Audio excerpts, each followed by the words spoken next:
हरे कृष्ण प्रिय भक्तों, आज हम श्रीमद् भगवद गीता के तीसरे अध्याय के श्लोक 31 की व्याख्या जानेंगे और इसके बारे में और भी कई बातें जानेंगे। आइए यह श्लोक पढ़ते हैं। उससे पहले अगर आपने वीडियो को अभी तक लाइक नहीं किया है तो वीडियो को लाइक करिए और चैनल को सब्सक्राइब करिए तथा अन्य भक्तों के साथ शेयर करिए। आइए आज का श्लोक पढ़ते हैं। पूर्व श्लोक में अपना मत बताकर अब भगवान आगे के 2 श्लोकों में अपने मत की पुष्टि करते हैं। ये मे मतमिदं नित्यमनुतिष्ठन्ति मानवः श्रद्धावन्तो अनसूयन्तो मुच्यन्ते ते अपि कर्मभिः। इस श्लोक का शब्दार्थ, ये जो मानवः मनुष्य अनसूयन्तः दोष दृष्टि से रहित होकर श्रद्धावन्तः श्रद्धापूर्वक में मेरे इदम इस मतम मत का नित्यम सदा अनुतिष्ठन्ति अनुसरण करते हैं ते वे अपि भी कर्म भी कर्मों के बंधन से मुच्यन्ते मुक्त हो जाते हैं। अर्थात जो कोई मनुष्य दोष दृष्टि से रहित और श्रद्धा युक्त होकर मेरे इस मत का सदा अनुसरण करते हैं वे भी संपूर्ण कर्मों से छूट जाते हैं। इस श्लोक की व्याख्या, ये मे मतमिदं नित्यमनुतिष्ठन्ति मानवः श्रद्धावन्तो अनसूयन्तो। अर्थात किसी भी वर्ण आश्रम धर्म संप्रदाय आदि कोई भी मनुष्य यदि कर्म बंधन से मुक्त होना चाहता है तो उसे इस सिद्धांत को मानकर इसका अनुसरण करना चाहिए। शरीर इंद्रियां मन बुद्धि पदार्थ कर्म प्राण आदि कुछ भी अपना नहीं है। इस वास्तविकता को जान लेने वाले सभी मनुष्य कर्म बंधन से छूट जाते हैं। भगवान और उनके मत में प्रत्यक्ष की तरह निस्संदेह दृढ़ विश्वास और पूज्य भाव से युक्त मनुष्य को शाश्वत पद से कहा गया है। शरीर आदि जड़ पदार्थों को अपने और अपने लिए न मानने से मनुष्य मुक्त हो जाता है। इस वास्तविकता पर श्रद्धा होने से जड़ता के माने हुए संबंध का त्याग करना सुगम हो जाता है। श्रद्धावान साधक ही सतशास्त्र सतचर्चा और सत्संग की बातें सुनता है और उनको आचरण में लाता है।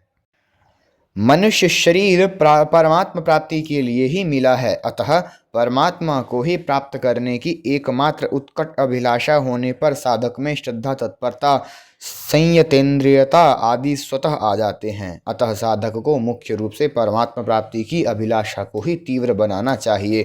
पीछे के श्लोक में भगवान ने अपना जो मत बताया है उसमें दोष दृष्टि न करने के लिए यहाँ अनसूयन्तः पद दिया गया है। गुणों में दोष देखने को असूया कहते हैं। असूया से रहित मनुष्य को यहाँ अनसूयन्तः कहा गया है। जहाँ श्रद्धा रहती है वहाँ भी किसी अंश में दोष दृष्टि रह सकती है, इसलिए भगवान ने श्रद्धावंत पद के साथ अनसूयंत पद भी देकर मनुष्य को दोष दृष्टि से सर्वथा रहित होने के लिए कहा है। इसी प्रकार गीता श्रवण का महात्म्य बताते हुए भी भगवान श्रद्धावानसूयश्च पद देकर श्रोता के लिए श्रद्धा युक्त और दोष दृष्टि से रहित होने की बात कहते हैं। भगवान का मत तो उत्तम है, पर भगवान कितनी आत्मलाशा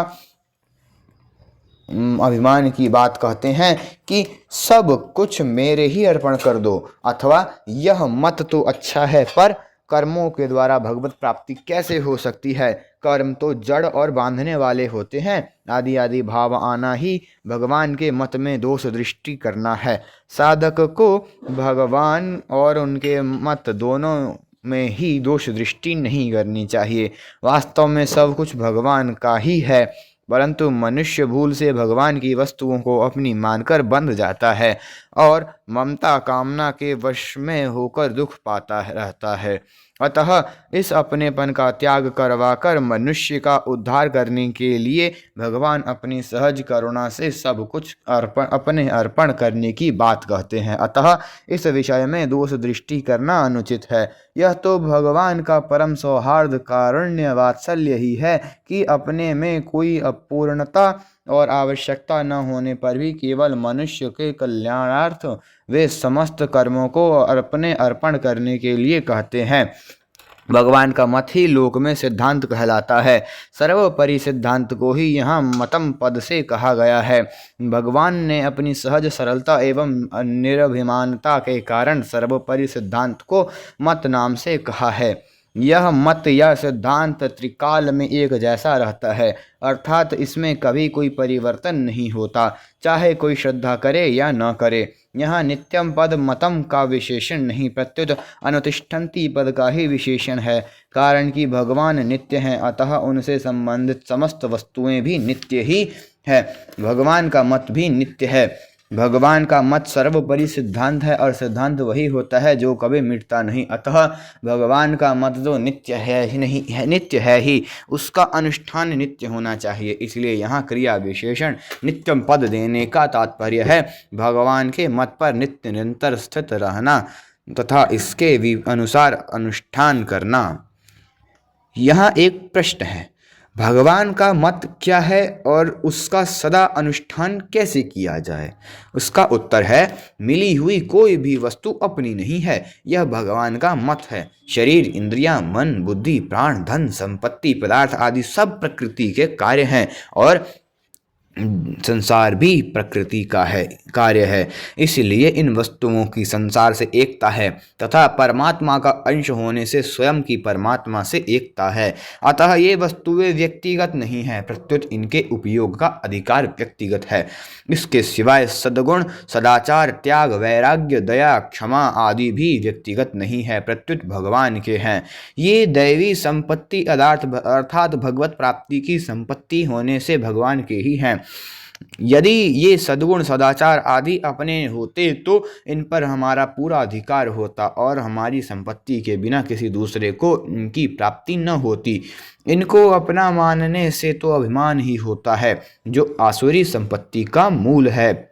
जो वस्तु अपनी नहीं है उसे अपनी मानने से और उसकी प्राप्ति के लिए कर्म करने से ही बंधन होता है। शरीर आदि वस्तुएं अपनी तो है ही नहीं, अपने लिए भी नहीं है। यदि ये अपने लिए होती तो इनकी प्राप्ति से हमें पूर्ण तृप्ति या संतोष हो जाता, पूर्णतता का अनुभव हो जाता। परंतु सांसारिक वस्तुएं कितनी ही क्यों न मिल जाएं, कभी तृप्ति नहीं होती। तृप्ति या पूर्णता का अनुभव उस वस्तु के मिलने पर होता है जो वास्तव में अपनी है। अपनी वास्तविक वस्तु के मिलने पर फिर स्वप्न में भी कुछ पाने की इच्छा नहीं रहती। जैसे संसार में सभी पुत्रवती स्त्रियां माताएं ही हैं, पर बालक को उन सभी माताओं के मिलने से संतोष नहीं होता, प्रत्युत अपनी माता के मिलने से ही संतोष होता है। इसी तरह जब तक और पाने की इच्छा रहती है तब तक यही समझना चाहिए कि अपनी वस्तु मिली ही नहीं। मिली हुई वस्तुओं को भूल से भले ही अपनी मान ले, पर वास्तव में वे अपनी हैं नहीं और इसलिए उनसे अपनी तृप्ति भी नहीं होती। अतः मिली हुई कोई भी वस्तु अपनी और अपने लिए नहीं है। शरीर आदि प्राप्त वस्तुओं को न तो हम अपने साथ लाए थे और न अपने साथ ले ही जा सकते हैं, तथा वर्तमान में भी ये हमारे से प्रतिक्षण वियुक्त हो रही है। वर्तमान में जो ये अपनी प्रतीत होती हैं वह भी सदुपयोग करने अर्थात दूसरों के हित में लगाने के लिए, न कि अपना अधिकार जमाने के लिए। अतः हमें प्राप्त वस्तुओं का सदुपयोग करने का ही अधिकार है, अपनी मानने का नहीं। भगवान ने मनुष्य को ये वस्तुएं इतनी उदार पूर्वक और इस ढंग से दी हैं कि मनुष्य को ये वस्तुएं अपनी ही दिखने लगती हैं। इन वस्तुओं को अपनी मान लेना भगवान की उदारता का दुरुपयोग करना है। जो वस्तुएं अपनी नहीं हैं पर जिन्हें भूल से अपनी मान लिया है, उस भूल को मिटाने के लिए साधक आध्यात्म चित्त से गहरा विचार करके उन्हें भगवान के अर्पण कर दे, अर्थात भूल से माना हुआ अपनापन हटा ले, जिसका एकमात्र उद्देश्य आध्यात्म तत्व की प्राप्ति का है। ऐसा साधक यदि गंभीरता पूर्वक विचार करे तो उसे स्पष्ट रूप से समझ में आ जाएगा कि मिली हुई कोई भी वस्तु अपनी नहीं होती, प्रत्युत बिछड़ने वाली होती है। शरीर, पद, अधिकार, शिक्षा, योग्यता, धन, संपत्ति, जमीन आदि जो कुछ मिला है संसार से ही मिला है और संसार के लिए ही है। मिली हुई वस्तुओं को चाहे संसार का माने, चाहे प्रकृति का माने और चाहे भगवान या अर्थात स्वामी का माने, पर सार यही है कि वे अपनी नहीं हैं। जो वस्तुएं अपनी नहीं हैं वे अपने लिए कैसे हो सकती हैं? साधक को न तो कोई वस्तु अपनी माननी है और न कोई कर्म ही अपने लिए करना है। अपने लिए किए गए कर्म बांधने वाले होते हैं, अर्थात यज्ञ के अतिरिक्त अन्य कर्म मनुष्य को बांधने वाले होते हैं। यज्ञ अर्थात निष्काम भाव पूर्वक परहित के लिए किए जाने वाले कर्तव्य कर्म। यज्ञ के लिए कर्म करने वाले साधक के संपूर्ण कर्म संचित कर्म भी विलीन हो जाते हैं। भगवान समस्त लोकों के महान ईश्वर हैं, सर्वलोक महेश्वरम। जब मनुष्य अपने को वस्तुओं का स्वामी मान लेता है तब वह अपने वास्तविक स्वामी को भूल जाता है, क्योंकि वह अपने को जिन वस्तुओं का स्वामी मानता है उसे उन्हीं वस्तुओं का चिंतन होता है। अतः भगवान को ही विश्व का एकमात्र स्वामी मानते हुए साधक को संसार में सेवक की तरह रहना चाहिए। सेवक अपने स्वामी के समस्त कार्य करते हुए भी अपने को कभी स्वामी नहीं मानता, अतः साधक को शरीर, इंद्रियां, मन, बुद्धि, पदार्थ आदि को अपना न मानकर केवल भगवान का मानते हुए अपने कर्तव्य का पालन कर देना चाहिए। कर्म करने में निमित्त मात्र बन जाना चाहिए, अपने स्वामीपने का अभिमान नहीं करना चाहिए। सर्वस्व भगवत अर्पण करने के बाद लाभ, हानि, मान, अपमान, सुख, दुख आदि जो कुछ आए उनको भी साधक भगवान का ही माने और उनसे अपना कोई प्रयोजन न रखे। कर्तव्य मात्र प्राप्त परिस्थिति के अनुरूप होता है, परिस्थिति के अनुरूप प्रसन्नता पूर्वक अपने कर्तव्य का पालन करता रहे, यही भगवान के मत का सदा अनुसरण करना है। मुच्यन्ते ते अपि कर्म भी।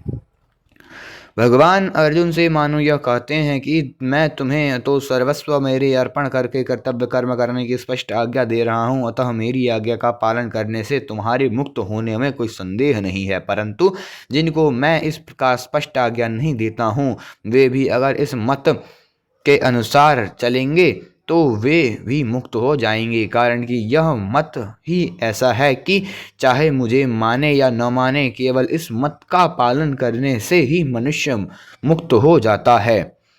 इस श्लोक का परिशिष्ट भाव। भगवान का मत ही वास्तविक और सर्वोपरि सिद्धांत है, जिसके अंतर्गत सभी मत मतांतर आ जाते हैं। परंतु भगवान अभिमान न करके बड़ी सरलता से, नम्रता से अपने सिद्धांत को मत नाम से कहते हैं। तात्पर्य है कि भगवान ने अपने अथवा दूसरे के किसी के भी मत का आग्रह नहीं रखा है, प्रत्युत निष्पक्ष होकर अपनी बात सामने रखी है। मत सर्वोपरि नहीं होता, प्रत्युत व्यक्तिगत होता है। हर एक व्यक्ति अपना अपना मत प्रकट कर सकता है, परंतु सिद्धांत सर्वोपरि होता है जो सबको मानना पड़ता है। इसलिए गुरु शिष्य में भी मतभेद तो हो सकता है, पर सिद्धांत भेद कभी नहीं हो सकता। ऋषि मुनि दार्शनिक अपने अपने मत को भी सिद्धांत नाम से कहते हैं, परंतु गीता में भगवान अपने सिद्धांत को भी मत नाम से कहते हैं। ऋषि मुनि दार्शनिक आचार्य आदि के मतों में तो भेद रहता है, पर भगवान के मत अर्थात सिद्धांत में कोई मतभेद नहीं है। हरे कृष्ण। आज का यह श्लोक संपूर्ण हुआ। अगला श्लोक। ये त्वे तदभ्यूभ्यसूयन्तो नानुतिष्ठन्ति मे मतम् सर्वज्ञान विमूढांस्तन्विन्धि नष्टान् चेतसः। एक बार फिर से पढ़ते हैं। ये त्वे तदभ्यसूयन्तो नानुतिष्ठन्ति मे मतम् सर्वज्ञान विमूढांस्तान् विद्धि नष्टान् चेतसः। हरे कृष्ण। अगर आप सभी को आज की वीडियो पसंद आई तो वीडियो को लाइक करिए और चैनल को सब्सक्राइब करिए तथा अन्य भक्तों के साथ शेयर करिए। अगर आपने पिछले श्लोकों की वीडियो नहीं देखी है तो डिस्क्रिप्शन बॉक्स में उनका लिंक है, आप वहां से देख सकते हैं। हरे कृष्ण। हरि बोल।